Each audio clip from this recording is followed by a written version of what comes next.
Houston is extremely athletic, um, long arms, force a lot of mistakes. They get out and run. They shoot a lot of threes. So it's a big challenge. They're obviously coming in on a high, winning the last 3 games of that series.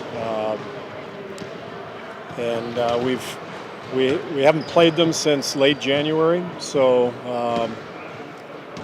it's a different team now. We haven't seen Prigioni. Josh Smith is playing a bigger role.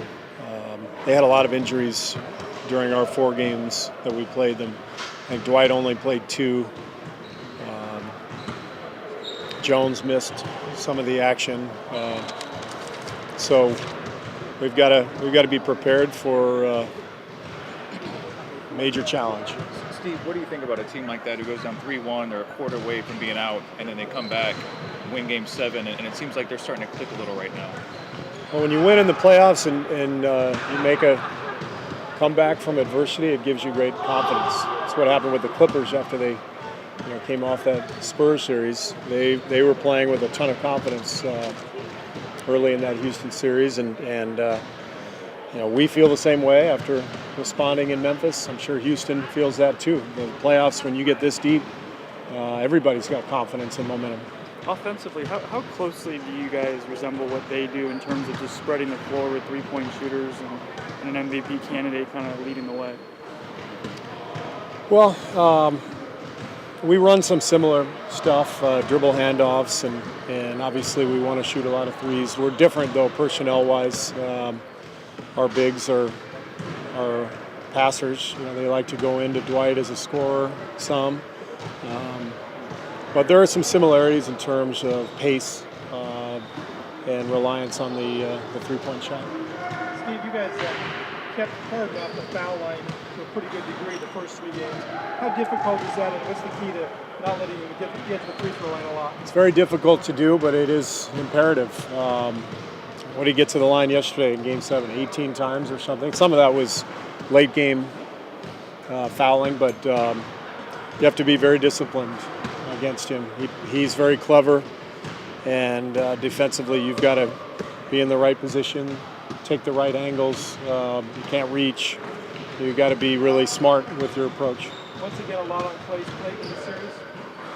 There's always a lot on Clay's plate. It was last series too, guarding Mike Conley for the last, 5 games of that series. Feel good about that matchup though with him on? Yeah, Clay's an excellent on-ball defender. He enjoys the challenge, and I'm confident he'll do a good job, as will the other guys that we'll put on. Is there a matchup that concerns you, even if it's a 6th, 7th man type of situation or a bench versus bench that you see going in this, you guys have to win? Not an individual matchup. It's a team thing. It's a team game. We've got to take care of our keys. We know what we have to do, but it's tricky. It's hard to do that. Teams that are this good, you get to the conference finals, generally they find ways to impose their will, and we've got to keep them from doing certain key things that we see, and then we've got to be able to accomplish what we set out to do as well. What worries you most about Dwight Howard when he's playing like he is now? He seems like he's getting almost 20 a game. Well, he's a force. He's probably the biggest, strongest guy in the league at that position. And he's playing well. He's playing at a high level, and he blocks shots. He runs the floor, catches lobs. He does a lot of good things. Is overconfidence something you need to address as a coach, or do you just trust that your guys are not going to fall into that trap? I can't imagine we'd be overconfident in the conference finals. Like I said, regular season doesn't mean anything. We handled them well, but like I said, we haven't played them since late January. It was 4 months ago. The personnel is different. The momentum is different.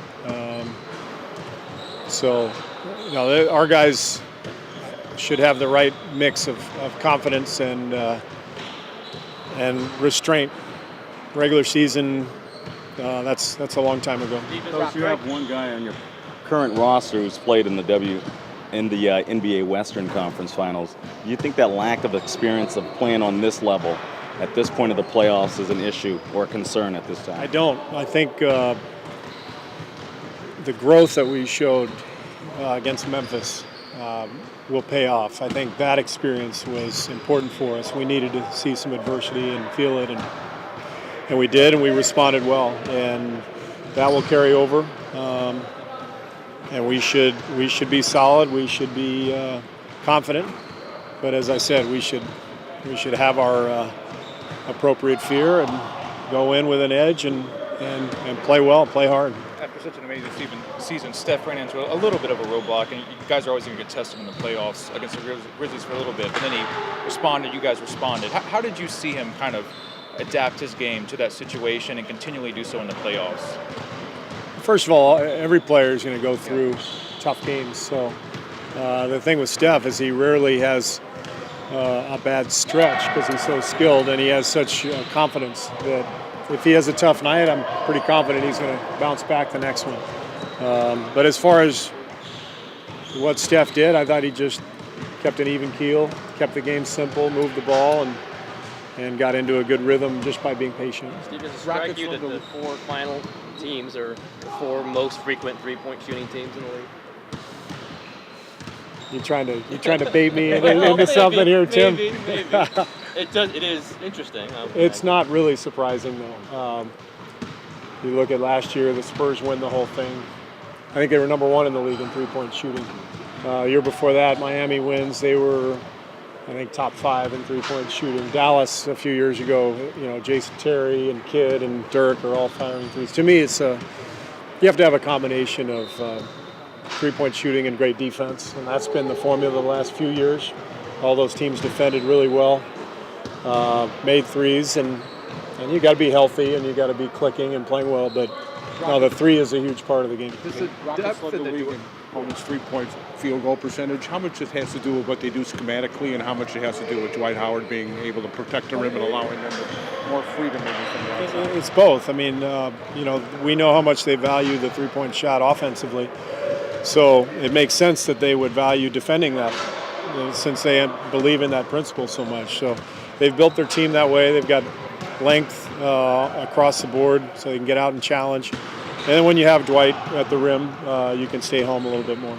Sorry if you were asked this before. What do you think about McHale as a coach, as a peer? Is there any certain style or thing he does that? I just love Kevin. I worked with him a little bit at Turner.